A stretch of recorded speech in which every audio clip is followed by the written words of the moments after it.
question just popped into my mind as we're talking about this, and I think it's a pretty good question to get from the boomer standpoint. Do you think that the government did a good job in handling COVID thus far in Canada? I'd say in Canada right now. I believe we've been very fortunate in one way, particularly, and that is communication has been robust. It has come across so far from my observation, authentic, Mhm. and Okay. best practices have been followed.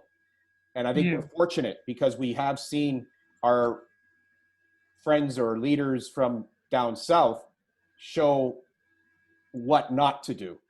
And so if you were to give grades, I believe our guys get B pluses. I think their guys get D minuses. In the And US, right? Down yes, in the US, they get D. yes. Okay.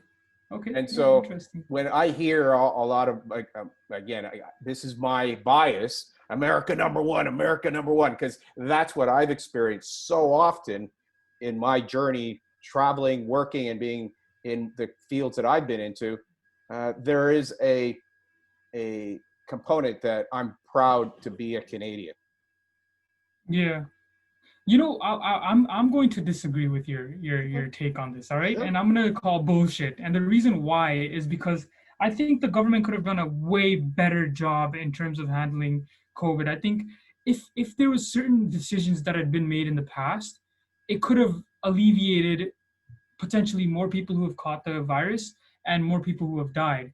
I think for one, the government should have had a plan in place from the very beginning, from March when the lockdown started, for like a 6 months to 12-month plan, like I'd say 6 to 10 month plan, where by November, December, they'd plan on opening everything back up again, right? But in that 6 to 10 month period, they would consistently stay in lockdown. So they wouldn't relieve some of the, because earlier this well, in mid this year around August, we were actually at 23 cases a day. So we were actually doing pretty well in Ontario, right? Like the numbers were going down significantly.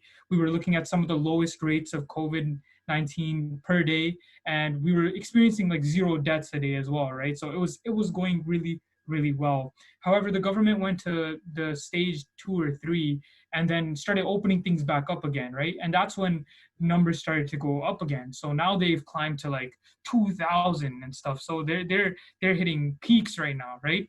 So COVID is hitting its peak stage right now just because of that. So I think that if like we waited till 0 and sort of gave it a little bit more time even after 0 to isolate, we could have been done with this by now. However, the way the government sort of did it was they just kept rushing to open things. Like they closed things, they kept the control, and they followed the rules for a short period of time, and they did everything right up until August. I think after August, they fucked their whole strategy up and they completely messed up, and they sort of spiraled it out of control in terms of opening things up, opening gyms up, opening food places up. And I don't know, Doug came up with some bullshit rules as well along the way where, you can't eat after 12 a.m. at a restaurant, you can't order drinks after 11 p.m. Like I have no idea how that stops COVID-19. I mean, does COVID-19 like slip in drinks, or like do they slip COVID-19 through food or something? Like I don't understand that. And I remember I was talking to my friend about this, and we were just like, this makes no fucking sense, because we're just here. We were actually at a restaurant to watch a fight, right? And we were following all the rules. We had our masks on and everything, and we were sitting outdoors and we were watching the fight. And I wanted to order a drink as well as some food, some fries and stuff to enjoy my fight.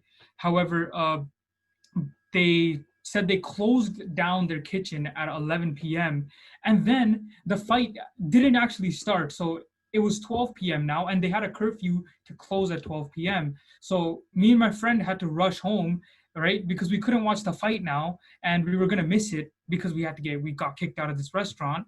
And by the time we got home, the fight was done, right? So we were just like, what the hell is going on? Why is Doug doing this? Like it makes no sense what Ontario had done, a few of the decisions.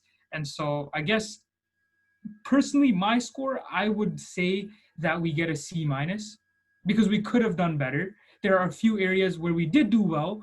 And for like the first half part of COVID, the first phase, we actually did pretty well to get the numbers down to 20, right? And I was pretty like, I was actually excited that the numbers were 20. I was like, this is going to end. I'm going to be able to go back to school for my last semester. I'm going to be able to enjoy. And then, we just decided to let loose. And so I would definitely give Canada a C minus, and I would give the United States an F.